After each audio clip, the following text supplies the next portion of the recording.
Morning. Now today's topic is the refraction of light. Refraction of light, that means the bending of light when light enter or strike to the interface between the two medium, and it is the one property, the phenomena of the light. Light has the many phenomena such as reflection of light, refraction of light, dispersion of light, scattering of light, polarization of light, and on all these we will study one by one. Here this time we will study about the refraction of light. What it is, कैसे समझेंगे हम इसको refraction of light. अभी हमने कहा कि अगर रे किसी एक मीडियम से दूसरे मीडियम में इंटर करता है तो वैसे में ray of light will bend, whether it will bend either towards the normal or away from the normal. कैसे होगा इसको पहले हम लोग एक एक्टिविटीज़ के द्वारा समझेंगे और इसके बाद फिर आगे फिगर के द्वारा भी हम इसको देखेंगे। कई सारा फिगर हमने बनाया है to understand the refraction of light. देखो पहला एक्टिविटीज़ कर रहे हैं। फर्स्ट एक्टिविटीज़ क्या है, ये एक पेन स्टिक है, ठीक है, पेन है और इस पेन को देखो हमने एक एयर मीडियम, ये क्या है, ग्लास है और ग्लास के अंदर एयर मीडियम है। इस ग्लास के अंदर जो एयर मीडियम है, इस मीडियम में, एयर में या वैक्यूम में कह सकते एयर में हमने एक पेन स्टिक को रखा। तो जैसे रखे आप देख रहे हो कि इट अपीयर्स स्ट्रेट। क्यों दिख रहा है स्ट्रेट? तो यहाँ पर मीडियम सेम है और मीडियम सेम में light travels in the straight path, ठीक है, ये एक फेनोमिना हुआ। तो इसके द्वारा हम ये देख रहे हैं कि यहाँ सीधा है। लेकिन अगर हम मीडियम बदल दें, देखो अब हम मीडियम बदल रहे हैं, ठीक है, तो मीडियम अगर हम बदल दिए और यहाँ पर एयर के जगह वाटर मीडियम कंसिडर किए और इसमें हम पेन को डाल रहे हैं, तो यू जस्ट ऑब्जर्व, देखो यहाँ पर आपको पेन बेंड दिख रहा है। क्यों बेंड दिखा? इसका मतलब लाइट वहाँ से आने वक्त चेंज कर गया, अपने पोजीशन से चेंज किया। That phenomena is called the refraction of light. एक एक्टिविटीज से आपने देखा। अभी देखो हम एक और एक्टिविटीज कर रहे हैं और वो है प्रिज्म के द्वारा, ठीक है, और प्रिज्म क्या है, that is the glass medium. और ये देखो प्रिज्म है, ठीक है, ये प्रिज्म है and that is the glass medium, ये ग्लास मीडियम है। तो इसमें से लाइट पास करेगा और जब इसमें से लाइट पास करेगा तो वो लाइट फिर बेंड कर जाएगा, एयर ग्लास एयर। तो ऐसे में क्या है, अब देखो यहाँ पर एक लेज़र बीम हमने रखा है, लेज़र लाइट रखे हैं, ठीक है, दैट विल गिव द रे, सिंगल रे। तो अब यहाँ मान लो हमने यहाँ स्पॉट कर रहे हैं, यहाँ देखो गौर से देखना इसको, ये स्पॉट है स्टेट, ठीक है, ये स्पॉट है लेज़र लाइट का, ठीक है, और अब इसके बीच में हम कहाँ क्या ले जा रहे हैं, प्रिज्म को ले जा रहे हैं। तो जब प्रिज्म को ले गए तो देखो लाइट यहाँ से डेविएट कर गया, it will deviate and it strike in different point, दूसरे जगह पे कहीं पे स्ट्राइक कर रहा है, दिख रहा है, it will strike at different point. पहले कहाँ था और कहाँ आ गया, पहले कहाँ था और अभी कहाँ आ रहा है ना, that is the change its path, अपने पाथ को ये चेंज कर दिया। क्यों? क्योंकि जब ये मीडियम से पास किया, एक मीडियम से दूसरे मीडियम में गया, on that case it will bend, means रे will bend, light will bend and that phenomena is called the refraction of light. तो हम दो एक्टिविटीज से समझे कि लाइट अगर एक मीडियम से दूसरे मीडियम में जाता है तो अपने पाथ को चेंज कर देता है। कैसे करता है? तो there is the two way, two rules, उस रूल को हम लोग देख रहे हैं। रूल बोलो या ये भी एक फेनोमिना हो गया, ठीक है, फेनोमिना के तहत ही है रिफ्रैक्शन, बेंडिंग ऑफ लाइट। तो क्या देखें, the phenomena of change in the direction of the propagation of light when it goes from one medium to another medium is called refraction of light, ठीक है। एक medium से दूसरे medium में जब जाता है तो अपने डायरेक्शन को, अपने पाथ को वो चेंज करता है। क्यों करता है? इसका कारण है that is the velocity of light will change. एक मीडियम में वेलोसिटी चल रहा है, एयर में और वैक्यूम में हम लोग लेते हैं 3 × 10⁸ मीटर पर सेकेंड, लेकिन जब वो मीडियम में मूव करता है, जैसे वाटर में गया तो 2.5 × 10⁸ मीटर पर सेकेंड, मीन्स चेंज कर जाता है। तो मीडियम में जैसे मूव करेगा वेलोसिटी डिक्रीज करेगा और जब वेलोसिटी डिक्रीज करेगा तो ऐसे में लाइट अपने पाथ से, अपने डायरेक्शन से चेंज कर जाएगा and that phenomena is called the refraction of light. अब देखो यहाँ पर कुछ फिगर्स बनाए हुए हैं, कुछ डायग्राम है जिसके द्वारा हम इसको और बेटर वे में समझेंगे। यहाँ पर हमने लिया एक इंसिडेंट रे जो रेरर मीडियम और डेंसर मीडियम, दो मीडियम आपके पास है, एक हो गया रेरर मीडियम, दूसरा हो गया डेंसर मीडियम। तो रेरर मीडियम से और डेंसर मीडियम से जब ये मूव कर रहा है तो यहाँ पर ये क्या हो गया, दैट इज द इंसिडेंट, ये क्या कहलाया, इंसिडेंट रे, इंसिडेंट रे। और ये इंसिडेंट रे स्ट्राइक कर रहा है, that is the interface. Interface क्या है, that is the separation between the two medium. ये रेरर मीडियम हो गया और ये डेंसर मीडियम हो गया। तो रेरर से डेंसर की ओर जा रहे हैं। लाइट रे passes from rarer to denser medium, it strike to the interface and here अगर रेरर से डेंसर की ओर, हल्के से भारी की ओर जाते हैं, घने की ओर जाते हैं, तो ऐसे में लाइट बेंड्स टुवर्ड्स नॉर्मल, ये नॉर्मल है, नॉर्मल की तरफ ये मुड़ जाता है। अब देखो जब यहाँ हम नॉर्मल से एंगल लेते हैं, दैट इज द एंगल आई, और इसको कहते हैं इंसिडेंट एंगल। ये क्या कहलाएगा, इंसिडेंट एंगल, इंसिडेंट एंगल। और जहाँ पे स्ट्राइक कर रहा है वो पॉइंट ऑफ इंसिडेंस हो गया, और दैट इज द इंटरफेस। और ये क्या हुआ, that is the R refracted angle of, या रिफ्रैक्टेड एंगल भी बोल सकते हैं, एंगल ऑफ रिफ्रैक्शन भी बोल सकते हैं। और ये रिफ्रैक्टेड रे क्या कहलाया, ये रिफ्रैक्टेड रे कहलाया, रिफ्रैक्टेड रे। तो क्या यहां हम ऑब्जर्व किए, यहां ऑब्जर्व किए कि अगर रेरर से डेंसर की ओर मूव करता है, light goes from rarer to denser medium, it bends towards the normal, it bends towards the normal, normal की ओर मुड़ जाएगा। ये एक फेनोमिना हुआ। अभी दूसरा फेनोमिना यहां पर हम लिख सकते हैं इसको, ये क्या हो गया, angle of refraction, angle of refraction. ये देखिए, अब मान लो हमने यहां पे light goes from denser to rarer medium ले रहे हैं, अब डेंसर से रेरर की ओर जा रहा है, ये डेंसर मीडियम हो गया, मीडियम, और यहां क्या हो गया, डेंसर से रेरर मीडियम। तो ऐसे में रे, फिर यहां पर ये नॉर्मल हो गया, that is the normal, normal से ये क्या बना रहा है, एंगल बना रहा है, एंगल आई, और ये नॉर्मल से रिफ्रैक्टेड एंगल आर। तो यहां क्या देख रहे हैं, the light move away from the normal, normal से दूर जा रहा है, ये क्या हो गया, रिफ्रैक्टेड रे। और यहां क्या हुआ, इंसिडेंट रे, इंसिडेंट रे। और ये क्या हो गया, angle of incidence, angle of incidence. तो क्या क्या कंडीशन यहां देखें कि light goes from denser to the rarer medium,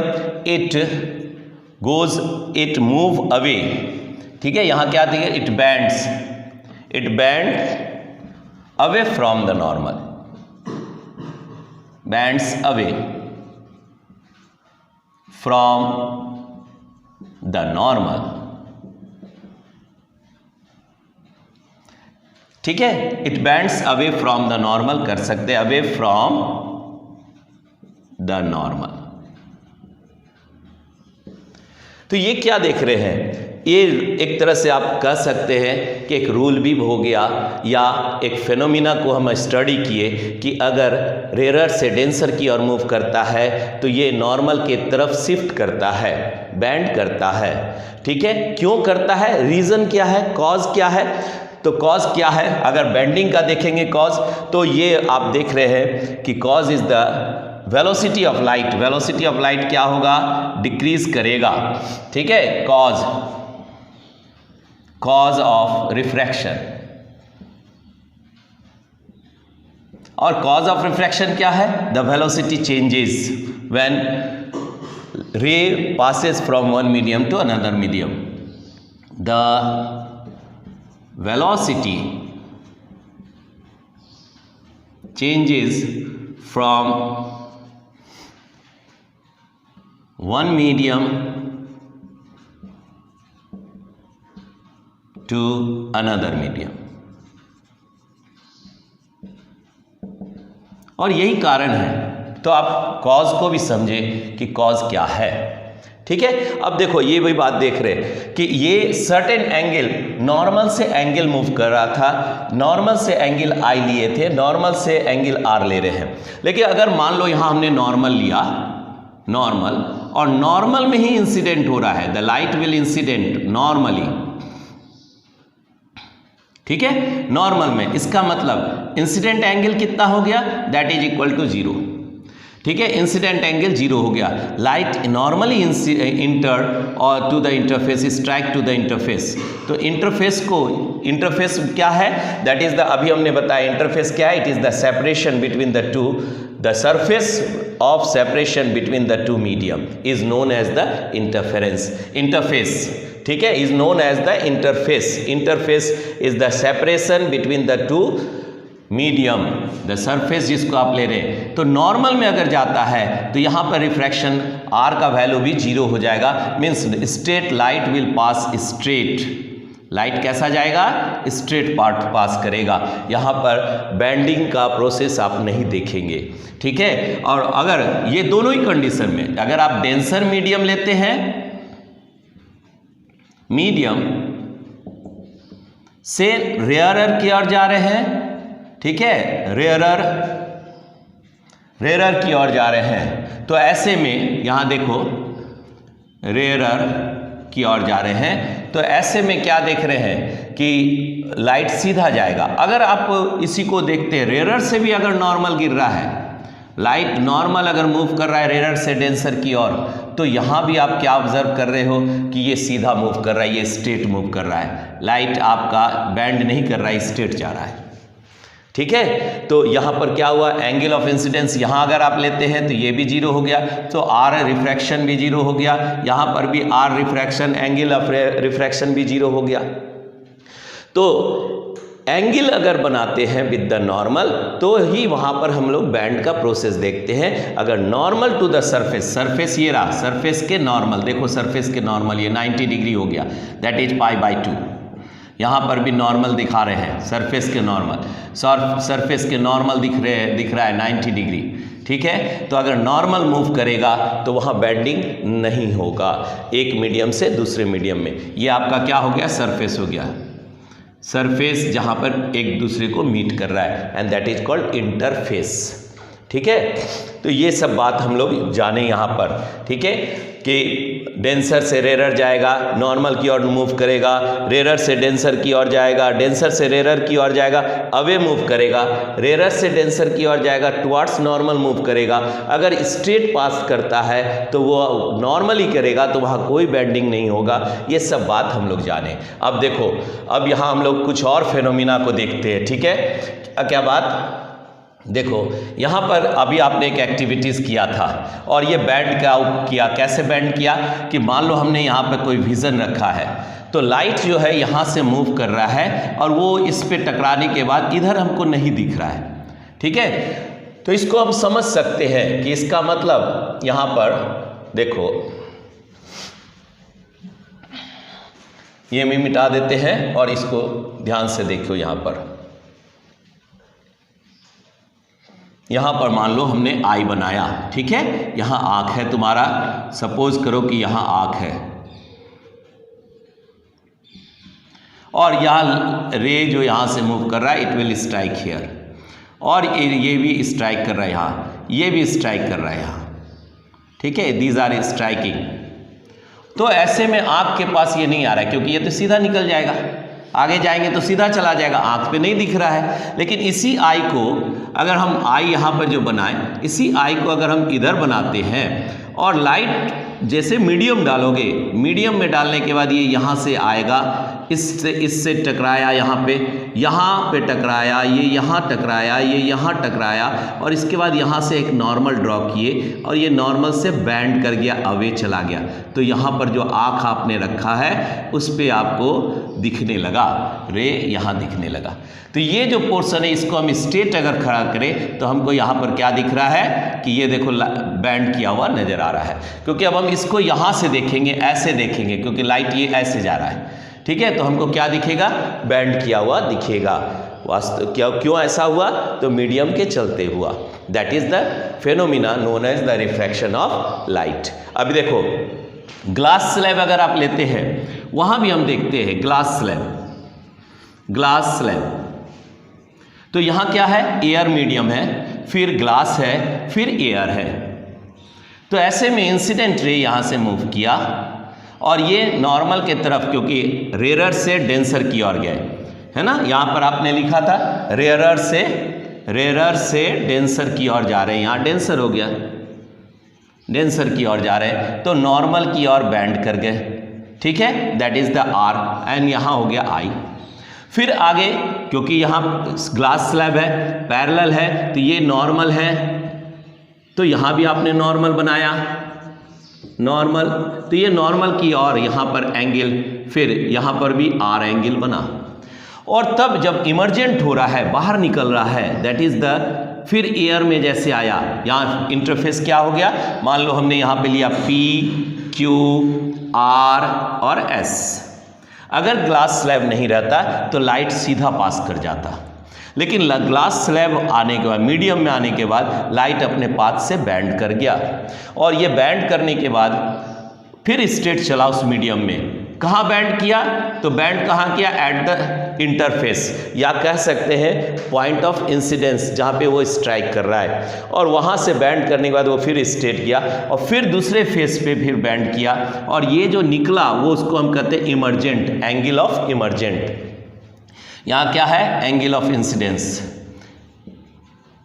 angle of incidence, और यहां क्या हो गया, एंगल ऑफ इमर्जेंट। ये क्या कहलाएगा, एंगल ऑफ इमर्जेंट, ठीक है। और एक बात यहां ध्यान में रखना है, ग्लास स्लैब के केस में जो ये पाथ शिफ्ट किया, that is called lateral shifting.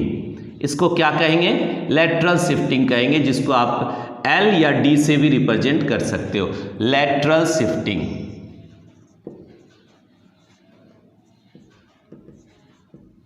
Lateral shift किया, ठीक है। और इमर्जेंट, यहां पर एक प्रॉपर्टी और मिलता है कि इमर्जेंट रे और द लाइन जो आप ले रहे हैं वो दोनों पैरेलल होगा। अगर ग्लास स्लैब नहीं रहता तो जो लाइट का डायरेक्शन बनता, लाइट का जो स्ट्रेट पाथ बनता और इमर्जेंट दोनों क्या होगा, पैरेलल होगा एक दूसरे से।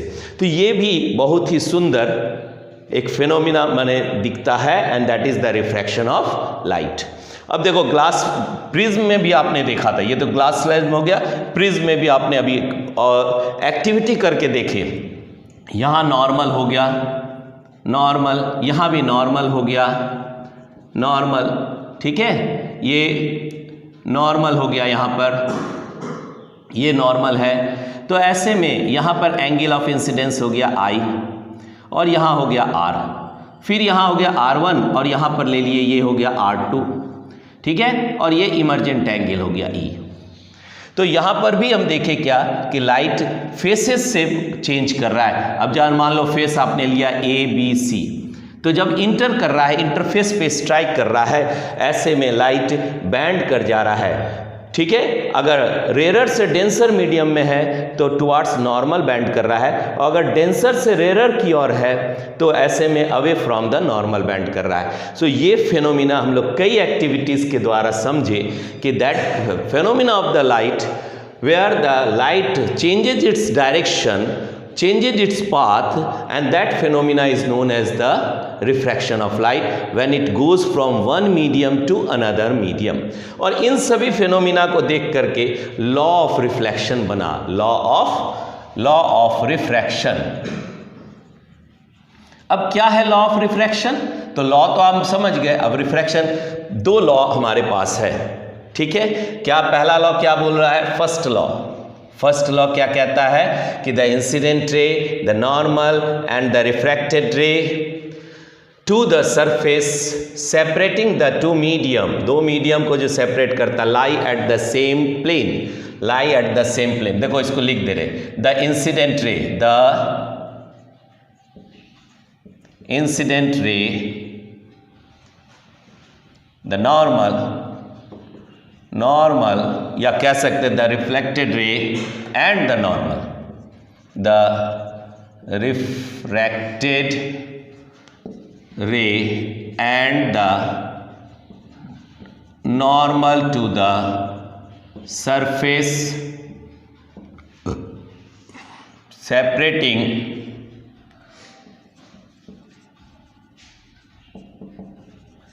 the two medium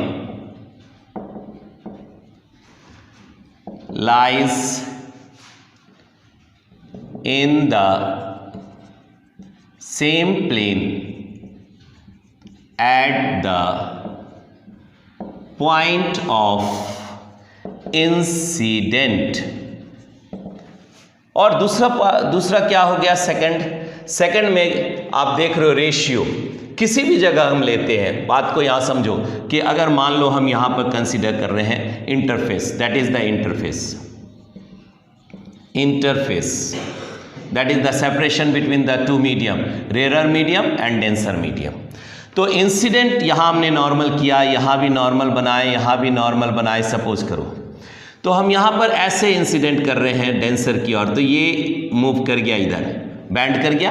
और अगर हम यहाँ से ऐसे इंसिडेंट कर रहे हैं तो ये भी बैंड किया, ठीक है। अगर हम यहाँ से इंसिडेंट कर रहे हैं, एंगल ऑफ इंसिडेंस बढ़ा रहे हैं, ठीक है, तो बैंडिंग का भी आप देख रहे हो। तो रेशियो क्या होगा हर जगह? I1, I2, I3, R1, R2, R3। क्या आप ऑब्जर्व करोगे कि इन दोनों का रेशियो हर एक जगह कांस्टेंट है। कह सकते हैं that bending ability, refractive index sine, यहां पर हम ले रहे हैं mu is equal to, refractive index is equal to sine I1 by sine R2, sine R2 is equal to, सभी जगह बराबर होगा, sine I2 by sine R2 is equal to sine I3 by sine R3 and that is equal to constant. Ratios सभी जगह constant होगा। अभी हम इसको इतना ही समझो, हम रिफ्रैक्टिव इंडेक्स के बारे में अभी नहीं बात कर रहे। हम क्या कह रहे हैं कि इंटरफेस में जब भी किसी भी इंसिडेंट के साथ फॉल करेगा, किसी भी इंसिडेंट के साथ, तो रिफ्रैक्टेड रे और इंसिडेंट रे, इन दोनों के, इंसिडेंट रे और रिफ्रैक्टेड रे के बीच में जो रेशियो है वो हर एक इंसिडेंट पे सेम होगा, कांस्टेंट होगा। And that is the second property और सेकंड लॉ। क्या कहता है second law? That is the ratio of the sine of the angle. अब देखो इसको हम यहाँ पे लिख दे रहे हैं, इस बात को आप समझिए। चलो यहाँ पे लिख दे रहे हैं, इसको हम मिटा दे रहे हैं यहाँ पे। और सेकंड लॉ को क्या लिख रहे हैं? The ratio of the, second law, the ratio of the sine of the angle of, यहाँ से इसको भी मिटा दो ताकि किसी तरह का परेशानी ना हो समझने में, ठीक है। The ratio of the sine of the angle of incidence, sine of the angle of incidence I is I to the sine of angle of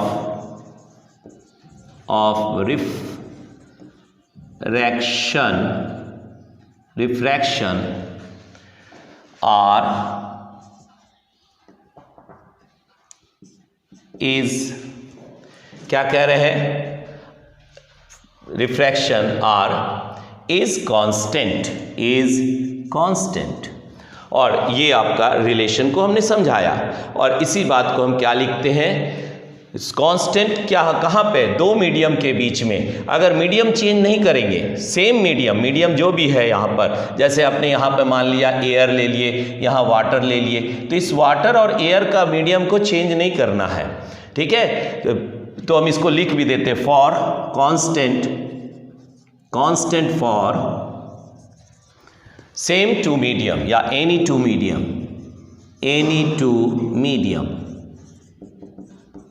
उस मीडियम, दो मीडियम जो आप ले रहे हैं उसमें किसी तरह का चेंजेस नहीं होगा।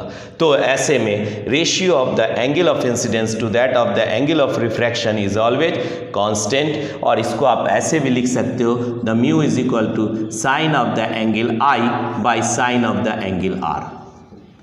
तो ये क्या है, दो लॉ हो गया। पहला लॉ कहता है the incident ray, the reflected ray and the normal to the surface separating the two medium lies in the same plane at the point of incidence। दूसरा पे क्या आप समझे कि the ratio of the sine of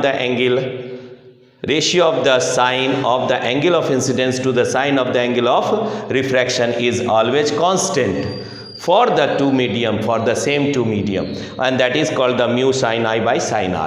और इस mu को कहते हैं रिफ्रैक्टिव इंडेक्स। सो ये था तुम्हारा regarding the refraction of light. समझ, इसको अभी देखने पे हम लोग को समझ में आ रहा है कि रिफ्रैक्शन क्या है, that is the bending of light. In the next video we go through the refractive index, that is the bending ability, how it is so कैसे होगा इसको हम लोग समझेंगे। तो ये था तुम्हारा refraction of light. For the next video, good luck to all of